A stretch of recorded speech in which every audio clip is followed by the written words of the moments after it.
بسم الله الرحمن الرحيم. runtii aad ugu faraxsanahay in wariyaheena qaaliga Absaal Xaaji Catoosh runtii waxaan dhihi karnaa aabaha wariyaasha waaye waa nin khabiira in badan ka soo shaqeeya warbaahinta taariikhdiisa kulay dad ma koobi karo ninka Absaal Catoosh la kulmaya yaa kulay ka warbixin kara ama hore u yaqaanay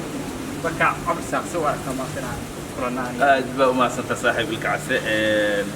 ninka gacanta kaamirada noo hayana waa Cabsiye wiilal dhalinyaro ah saaxada warbaahinta ku cusub waliba aan kula kaftamay aabo wali magaan aabo saxaafada rag waaweyn oo iga waaweyn yaa jira warbaahinta iga horeeyay runtii marka iyagaan u celinayaa wixii mudnaan iyo cizi ah anu waxaan ka mid ahay wariyaasha way jirtaa inaan waqti dheer warbaahinta ku jiray laakiin wali uma malaynay inaan heerka gaaray marka taas waxa hadalkaaga aan uga jawaabayaa farxaday ay tahay waa jecelahay dhalinyarada wariyaasha gaar ahaan dhalinyarada hadda gadaal dambe warbaahinta kaga soo biiray inaan la kulmo la sheekaysto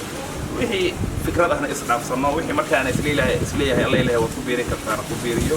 warbaahintu waa mihnad sharaf badan waa mihnad qiimo badan laakiin waxay ku xirantahay sida adiga u qiimayso warbaahintu anigu ma aaminsani in lacag laga sameyn karo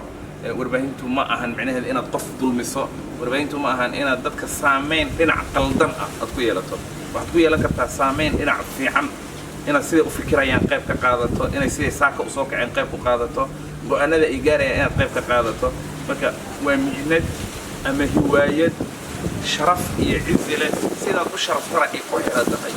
dhalinyarada waxaan kala dardaarmayaa inta badan inay sidaa warbaahinta ay u arkaan oo aysan wixii ay naqanin waxay ku cadgoostaan ama hebel lagu dulmiyo ama cid lagu dulmiyo ama maamul lagu dulmiyo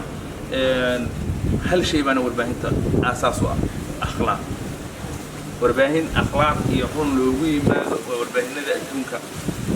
loo tiriyo dadku ay aadan alla ilaahay meel hebla ayaan war u doonanaya wariyaha akhlaaq iyo edeb lagu bartana waa wariyaasha ugu qiimaha badan intaas aan idin dardaarmaya Allah idin xafido dhamaantiin